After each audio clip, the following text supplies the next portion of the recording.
I'm Caroline Miller, your host for Just Read It. This is a book talk show program where normally Oregon writers, we've had a couple of exceptions, but normally Oregon writers review and discuss the New York Times bestsellers. And today we're discussing The Other Black Girl by Zakiya Harris, who is herself in the book publishing business, and this is her I think, debut novel and a piece of fiction. And my guest today is Katana Redbird.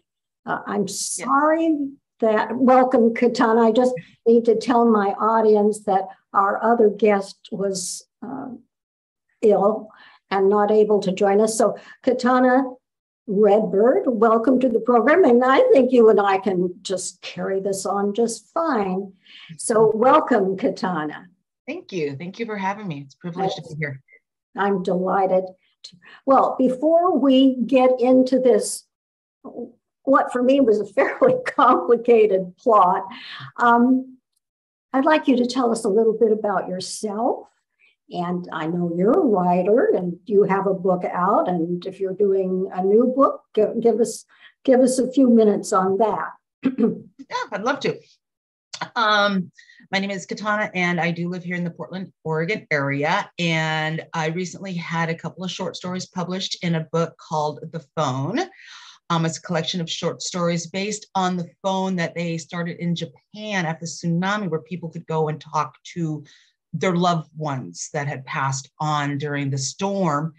And so it's a collection of different types of stories, some fun, some sad, some tragic. It's just a great collection with some great writers. So definitely something to pick up. And then myself, pardon? No, go shoot, go for the moon, Katana. Myself, I just finished writing and editing my first novel called Opening the Door. I write women's fiction based on the idea that we've lived past lives. So it's a story of Sarah who is taken back to 3 of her past lives. And she learns how the things that had happened in her past, how they form who she is today. And so now I'm kind of out there pushing it to publishers. And then I'm working on my second book that is in the series. The doctor is the main character through all of them. Called Pillars of Ash, about a woman, Gail, who finds out that one of her past lives was as a young Jewish woman in the Warsaw Ghetto. So that's what I write. Wow, now that's a challenge. Are you going to publish them? Did I understand you that it's a sequence? They're standalone books, but they all revolve around the doctor. So the doctor is the person each of the books, but they're both standalone. So I think you'll have like a 4-book series. Okay, so you've got a continuing character then. Yes. Huh? Okay, great. And is there anything that sort of prompted you to move in this direction? In other words, this idea of past lives and so on. Well, I was a few years back, I was driving and I was just kind of contemplating the fact that, I was over 50 and half my life was over and blah, blah, blah. And I wished I had believed in reincarnation. I could just pretend I'm going to come back again and continue my life. And this voice in my head said, do it. Mm-hmm. And I was just like, I don't know how to write. Okay, I have this idea. But this voice kept saying, do it. So I thought, well, the first thing I need to do is do some research. So I picked up a book by Dr. Michael Newman called Journey of Souls, and it just like blew my mind. He's was a psychiatrist who you would take people back and discovered that if you could put them into a deep enough hypnosis that they will actually start remembering past lives. So that's where I got the idea for the story. And then I actually went to a therapist and did it myself to get even more research on it. And so that's how the story developed. And that's why I like writing about it. I don't know. I'm 86, Katana. I'm so much older. I have to say the idea of doing this over and over again has no appeal. But good luck to you. Are you going to try a small press or go for the big thing? yeah, do something. So, well, I'm trying both. I send it to agents, but I also send it to small publishers too. So we'll see. Okay, well, I know I wish you the best of luck, and I'm sure the audience does too, because it's a hard road being a writer. Probably has been all the time, but somehow it seems a rougher road today, more potholes. Do you have a blog or that you write, or any way to create a platform for your books? It's so necessary these days.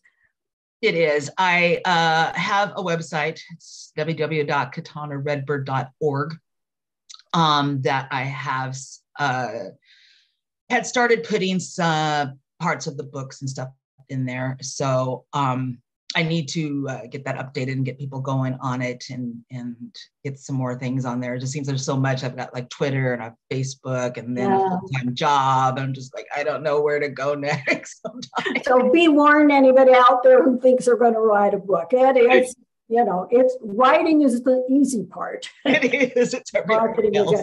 Well, let's get to Zakiya Harris's book. She made it to the New York Times bestseller, and good luck to her. And so I'm going to start by giving a little brief summary, and then you can just chip in, Katana. But this is a book about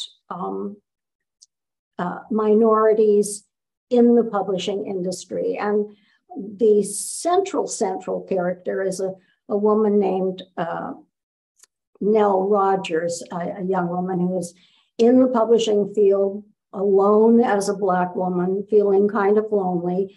And then suddenly Wagner hires a second Black woman, Hazel McCall, and she thinks, Nell thinks there's going to be a bonding and it's, moving forward, right? And it proves not to be the case. Now, there may be to the audience in this one, because it is so complex, some spoilers here. So if you haven't read the book, don't want to be spoiled, come back and see us later. In summary, there are 5 Black women in this story. And it begins with, in the 1980s, with Kendra Phillips on a train. She is fleeing. She was a reviewer of a book, and she's afraid of repercussions. She's in terror, and for some reason, her scalp seems to be in fire. And then it breaks, and we pick up about 20 years later, wouldn't you say? Yeah, in the 20s, with Nell, who tries to bond with this woman and finds out that the woman has other plans. Mm-hmm. All right. Now, I'm tossing it to you, Katana. Fill in a little bit of the plot and tell us a little bit of what you thought about it.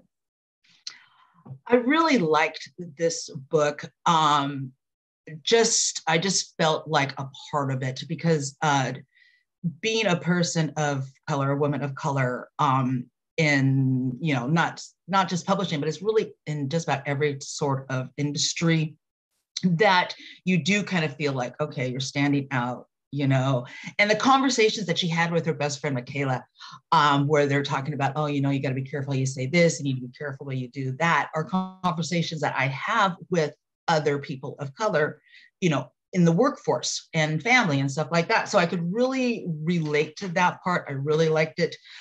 I love the character of Nella, because she is Black, but she was raised in a white community, and her mother used to, straighten her hair, and her boyfriend's white, and all of her classmates were white. So she really, even though she was Black, she really wasn't part of that culture that some of the other ones had been into. And so she kind of, was felt like 2 ways. It's like, yes, she is the only Black person in this publishing company at the time, but then she also kind of feels like she's not really a part of it because she doesn't really understand everything about it. And so then when she meets Hazel, she's like, oh, this is great. We're going to have some camaraderie. She can show me these things. She can teach me these things. It'll be wonderful.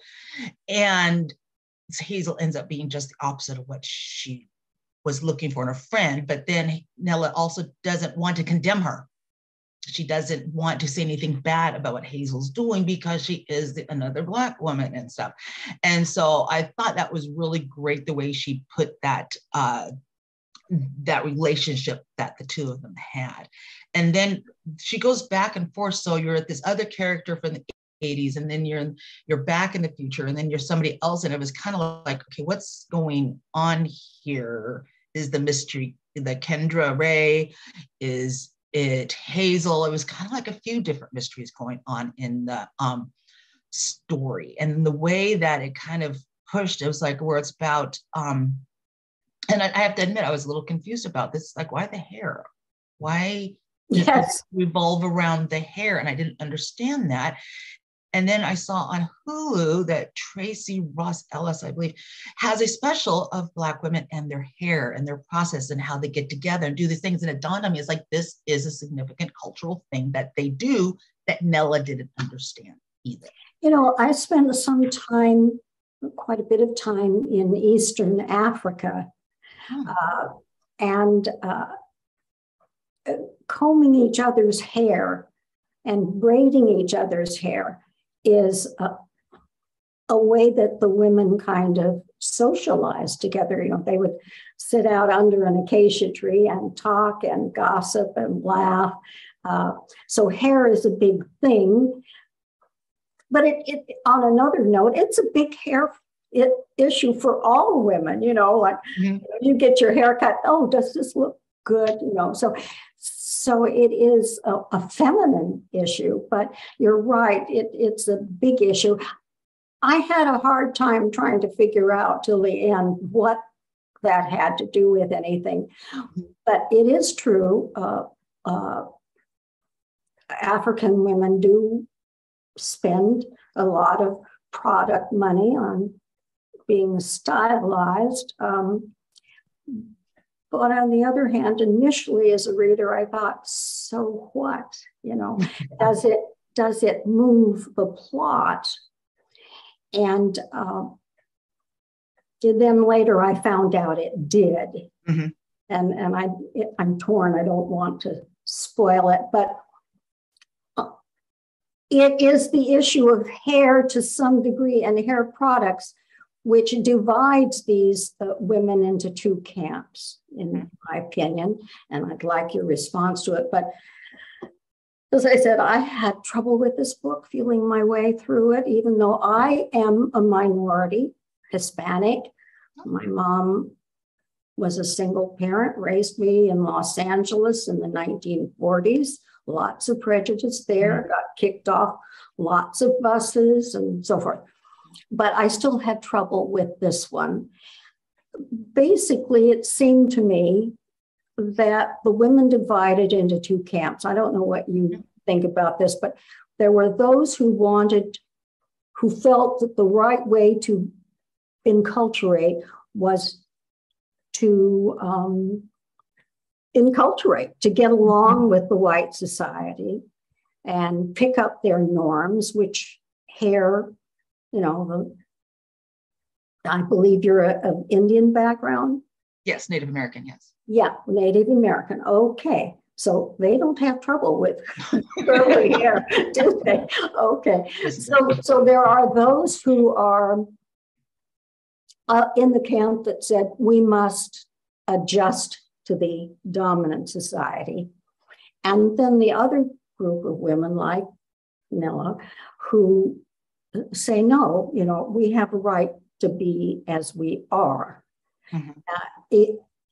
And then being in that difficult position of, do I step on my sisters because I disagree? So there are did you get any of that in that novel, that kind of division?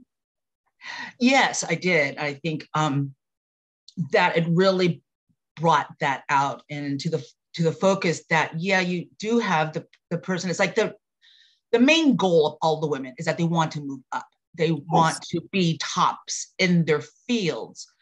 The one group, like Nella's group and the group who's trying to stop it, want to do it, but they also want to be proud. They don't want to forget where they've came from. They don't want to just, you know, pretend that they are part of the, you know, overall majority society. They want to remember their roots and the fight that they've had. And the other group just wants to erase that and just kind of, just blend in with them and make the majority of the society feel good, feel calm.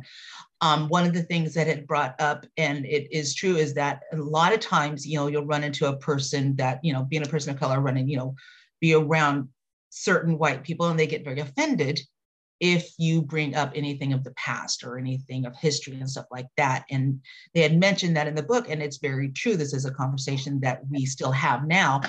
And I think that what it is the other group, the Hazel group, was like, no, we don't want to do that. We don't want to make them feel uncomfortable. We want to make them feel comfortable. We're not going to be, we're going to do our hair and stuff, but we're just going to go in and just be nice and not bring up anything in the past. And that's how we're going to raise up to be tops in our field, as opposed to the other way of still having that pride and that fierceness. So yes. And so you have the accommodators and the not accommodators. So the book tends, and then over this umbrella is the white culture. Yes. Which they are both trying to find a way to fit into. But the book, and here I get in a little bit into the critique, because I see we're near the end of our time, but the book seemed to focus on this war between the Black women instead of the war of fitting into the society, because, and I guess here's my spoiler, the issue revolves around this hair product, which is a device to make that one of the factions uses to enable other women to give in. I don't know what, some sort of something. Right. And I thought this could have been a book about how minorities who have different views on how to enculturate or how to survive in a society.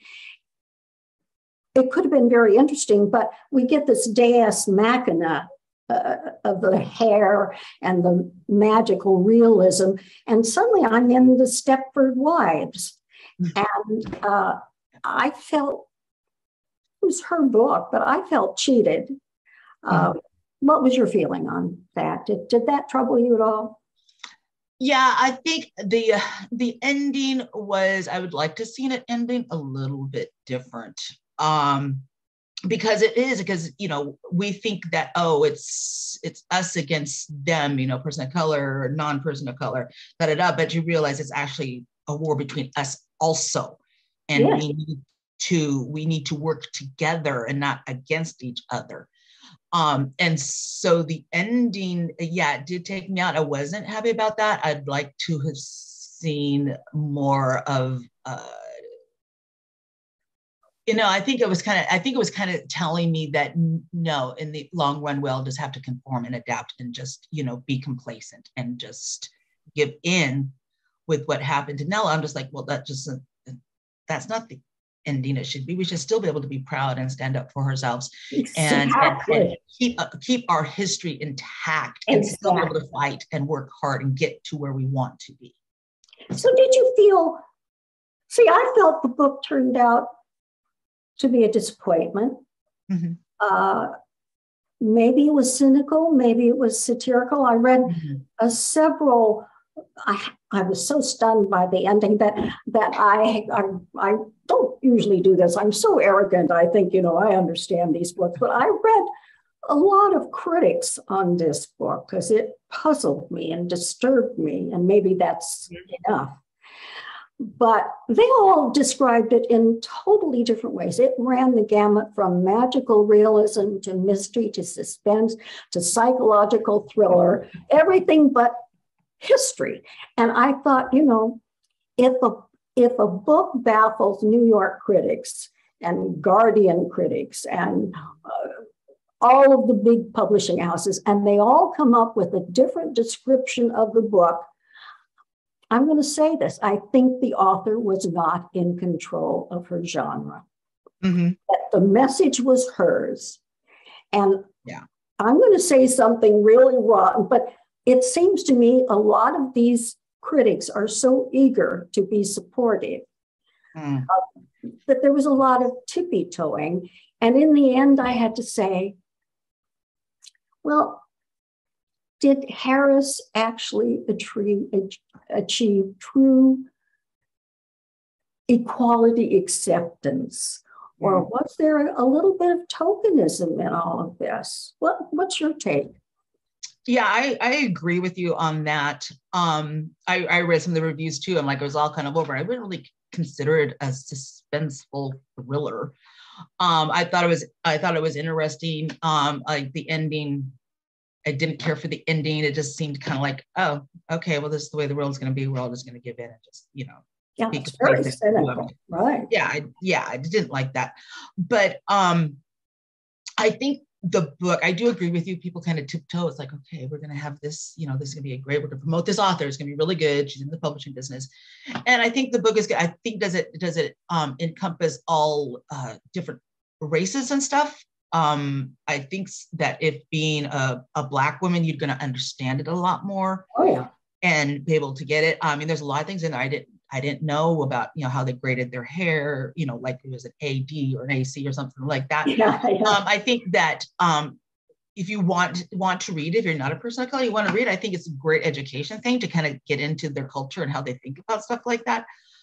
But I can also see how it would be like, well, I don't understand what's going on. I don't understand. Yeah. He went to all the trouble to tell us something. Tell us something. Right. Don't just have this fanciful ending. Right. Yeah. Yeah. Because it just leaves you lingering. It's like, well, what was the point? I don't understand. My closed book and thought, and so, So the writing style was meat and potatoes. I didn't find anything eloquent with it. It's serviceable. Well, we have, with just the two of us, we two minorities have taken the majority of the time. I'd like you to ask you to give us your opinion, Katana. Is this a book you would suggest someone read? I would recommend it to probably more my friends of color. Mm-hmm. And recommend it because I think that's something they can relate to, that we can all kind of relate to in one way or another, even though there's a lot, of course, it's about a Black woman. I don't know if I'd really recommend it to any of my non-people of color unless I knew that they were really, liberal and, cared about other races and stuff like that. Because I don't think they'd be able to get into it because it would be just over their head and they wouldn't be able to relate to it in any way. You want something in a book that you can kind of relate to. And get a hook into. Be part of it. Exactly. Well, so different for specific frame of mind. Yeah. Well, in deference to the author, I will admit I was in over my head. I would love to have my readers chime in on this one, help me, because I don't think I've ever been so lost before. But in any case, we're going to have to call it quits, Katana. This has been so much fun. Now, give us again at least the title of the anthology that's out that we can go out, rush out and purchase. Yeah, it's called The Phone. And I have a couple stories in it, Walk in the Park and The Final Curtain. Oh, man, those both sound interesting. Everybody go out and buy that. And it's, who's the publisher, do you know? It's published by Three Bird View Press by Jay Comp, and you can get it on Amazon. Okay, folks, that's a reading assignment I'm going to look for. There you go. Okay. Well, Katana, thank you so much for being with us, and your insight into the book were helpful. It's nice to know if you're drowning that somebody else is struggling too. But I do wish Ms. Harris a success at her book. I don't need to. She's already had a success and probably got one coming in James. I hope she'll forgive me and maybe she'll write in and enlighten me. But I tried. I just couldn't get there. Okay, everybody. Hope you've enjoyed this one-on-one chat with Katana NB. I hope you'll buy her anthology. And till next time, this is Caroline Miller for Just Read It. And subscribe if you would like to see us, because we're only on every 2 months. And you don't want to forget us and get confused like the rest of us. So see you next time. And again, Katana, thank you so much for being with me. Thank you.